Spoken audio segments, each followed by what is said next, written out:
Kalau misal nih, aku tanya kalian, berapa lama sih kalian membaca dalam seharinya? Jawabannya tentu beragam kan?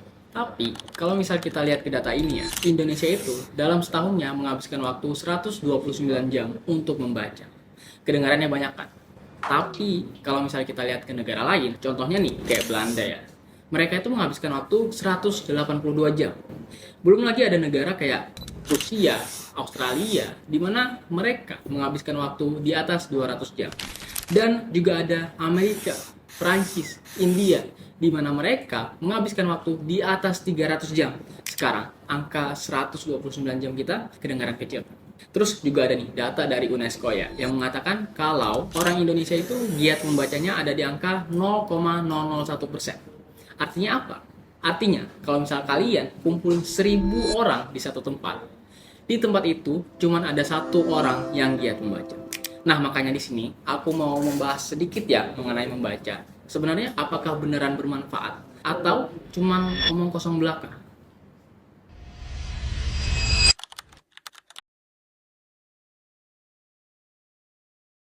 Biar tahu seberapa pentingnya membaca, aku mau kalian kenalan sama satu tokoh Presiden Amerika Serikat yang aku rasa kalian sudah pernah dengar, yaitu Abraham Lincoln. Dia lahir sebagai anak petani di gubuk kayu satu ruangan, lantainya tanah. Dia lahir di keluarga yang kurang mampu. Tapi beruntungnya, dia adalah anak yang gemar membaca. Nah, karena kegemaran membacanya ini, dia mampu mendapatkan edukasinya. Karena edukasi yang dia dapatkan itu cuma dari dia membaca itu aja. Tapi ya, dari dia membaca ini, bisa membawakan diri dia sebagai pengacara yang hebat pada masanya. Sebelum akhirnya masuk ke dunia politik. Bayangin, sebegitu berdampaknya membaca. Terus juga ada nih tokoh dari negara kita sendiri ya, seperti B.J. Habibie dan Muhammad Hatta, di mana beliau-beliau ini merupakan tokoh-tokoh yang gemar membaca. Tapi mungkin kalian sekarang bilang ya gue bukan B.J. Habibie, gue bukan Muhammad Hatta, gue bukan Abraham Lincoln, which is fair ya, kalian adalah diri kalian sendiri.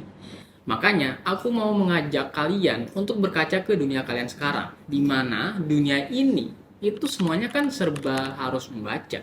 Nah, penggunaan AI pun itu juga harus membaca. Maka dari itu, harusnya ya kita semua itu lebih giat membaca di dunia seperti ini. Tapi gimana sih caranya biar kita gemar membaca?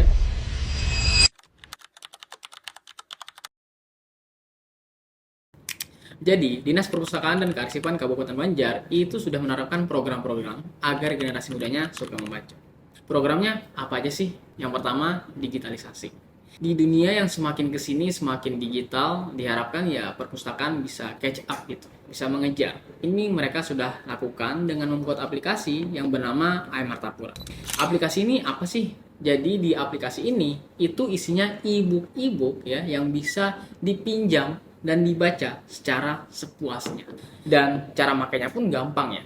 Kalian tinggal daftarkan diri kalian menggunakan email, kemudian verifikasi email tersebut, terus udah deh, tinggal pilih buku yang kalian mau, pinjam, dan baca.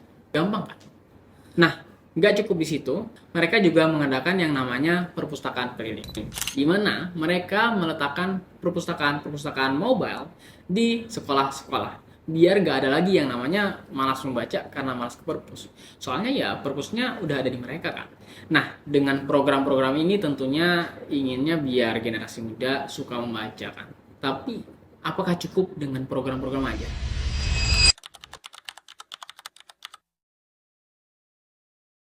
Tentu enggak ya. Kalau misal program aja tanpa partisipasi masyarakat, ya sama aja bohong. Mending nggak usah ada program sama sekali, soalnya ya hasilnya bakalan sama aja kan. Nah, makanya di sini aku mau mengajak kalian untuk memulai kebiasaan membaca. Dan membacanya itu nggak harus membaca buku pelajaran. Bisa aja dimulai dari membaca buku yang emang kalian sukai. Dan nggak harus satu hari satu buku selesai. No, bisa aja kalian mulai dengan satu hari satu paragraf. Nanti lama-kelamaan kalian akan terbiasa kok. Kenapa? Karena hormon dopamin kita itu mengikuti kebiasaan kita. Terus aku juga mau mengajak tenaga pendidik untuk mengimplementasikan program-program yang udah dibuat ke dalam kegiatan belajar mengajar kalian.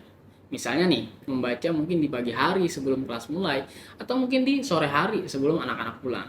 Dan membacanya itu membaca yang emang mereka sukai. Dengan partisipasi kita, barulah program-program yang aku sebutin tadi dan semua program yang dibuat lainnya, itu baru bisa berdampak. Aku harap video ini bisa menambahkan wawasan kalian dan membawakan perubahan sekecil apapun perubahan tersebut. Aku Rizky Zairin dalam tadi, signing off.